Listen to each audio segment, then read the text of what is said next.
ይሄን ቪዲዮ አስታወሳችሁት ከ10 ወር በፊት ወይም ከ11 ወር በፊት የለቀቁት ቪዲዮ ቴስቲሞኒ ነው። ሰላም እንዴት ናችሁ? ቴሌግራም ላይ የተላከልኝ ቴስቲሞኒ ነው። ሁለት ጊዜ ነው አቦርት ያደረጋት ልጇን ካልተሳሳትኩኝ 3 ወር ነው እኔ ጋር ፎሎ አፕ ያደረገችው። ያው ሜትፎርሚን ትወስድ ነበረ። ኖርማሊ ታይፕ 2 ተብሎ ነው ዲያግኖስ የተደረገው። ነገር ግን ያው በቶሎ ኮንትሮል ባለመደረጉ እና ማኔጅ ባለመደረጉ ያው ወደ ታይፕ 1.5 የተቀየረ ስኳር አይነት ነው። ይሄ ስኳር አይነት ደግሞ ከዚህ በፊትም ቪዲዮ ሰርቼበታለሁ። ምናልባት ያላያችሁ ካላችሁ ዩቲዩብ ላይ ገብታችሁ እዩ። ቲክቶክ ላይም የተወሰነ አጭር ቪዲዮ አለ። ብዙ ጊዜ ኢንሱሊን ምርታቸው በጣም በከፍተኛ ሁኔታ ዝቅ ያለ የስኳር አይነት ያላቸው ናቸው። እነዚህ እንደ ታይፕ 2 ኖርማሊ ገዘፍ ያለ ሰውነት እንዳላቸው ለመቀልበስ እጅግ በጣም አስቸጋሪ ነው የሚሆነው። ነገር ግን ያው በጣም ብዙ ጥረት አድርገን አሁን ጥሩ ሁኔታ ላይ ነው ያለችው። ከመድኃኒትም ነፃ ሆናለች። ከዛ ውጭ ደግሞ ስኳሩም አሁን በጣም ኮንትሮል ሆኗል እና እሷ ነች የላከችልኝ። በጣም በጣም በጣም ከልቤ ላመሰግን እፈልጋለሁ። እኔ በአንተ እውቀት በአንተ እርዳታ ከስኳር በሽታ ነፃ ሆኛለሁ እና አምላክ ይክፈልህ። እኔ ምን አቅም አለ? እሺ ይሄን ቪዲዮ ወይኔ ነች ከትግራይ ከሽሬ የላከችልን ከ11 ወር በፊት ይመስለኛል ቴስቲሞኒ ላከችልኝ። ፎሎ አፓን ጨርሳ ማለት ነው። ሁለት ጊዜ ልጅ ካስወረዳት ታይፕ 1.5 ከምንለው የስኳር አይነት ተገላግላ ዛሬ በጣም ደስ በሚል ሁኔታ ከ3 ቀን በፊት ይህንን ፎቶ የልጇን እንደወለደች ያው አብስራኛለች ማለት ነው። እጅግ በጣም ነው ደስ የተሰኘሁት። እጅግ በጣም ነው ደስ የተሰኘሁት።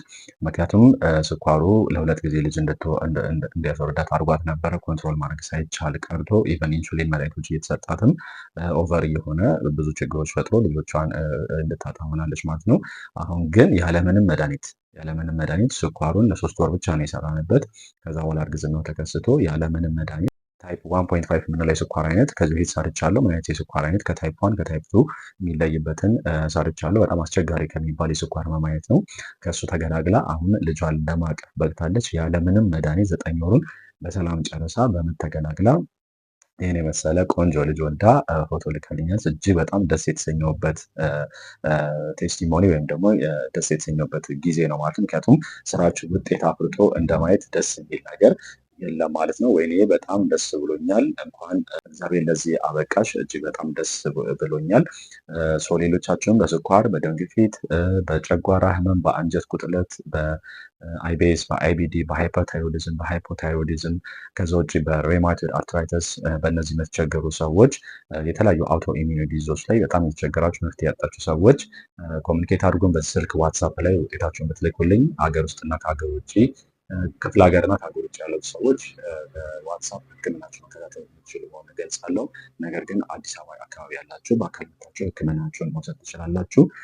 አሁን ላይ ብዙ ፎከስ እያደረግን ያለነው ጂአይ ወይም አንጀት አካባቢ ቢሆንም ያ የሆነበት ምክንያት በጣም ብዙ ሰዎች በዛ ህመም የተሰቃዩ ስለሆነ ብቻ ነው እንጂ የስኳር የደም ግፊት ችግራቸው ያለችው ሰዎችንም ኦልሬዲ እየተቀበለን እያከምን ስለሆነ ተፈጥሯዊ በሆነ መንገድ የ3 ወር ፎሎ አፕ መንገድ አለ። ለሁሉም የሚሰጥ መድኃኒት የለም። ምግባችሁን በማስተካከል ሰፕሊመንት በመውሰድ የቤት ውስጥ የሚዘጋጁ ከፋርማሲ የሚገዙ ሰፕሊመንቶች በመጠቀም ሙሉ ለሙሉ ከነዚህ ከዘረዘርኳቸው ህመሞች ውስጥ ነፃ መሆን ትችላላችሁ ማለት ነው። ወይንዬ ስለላክሽልኝ እንዲሁም ደግሞ ስለወለድሽ በጣም ደስ ብሎኛል። ሌሎቻችሁም በእኛ ቪዲዮ እኛ ጋር ታከማችሁ ያገኛችሁትን ቴስቲሞኒ ጥቅም ብትልኩልን ደስተኛ ነኝ። ምክንያቱም ሌሎች ሰዎችም ኢንስፓየርድ እንዲሆኑ ስለሚረዳ ማለት ነው። ለዚህ ፔጅ አዲስ የሆናችሁ ሰብስክራይብ እንዲሁም ደግሞ ላይክ አድርጉ። አመሰግናለሁ።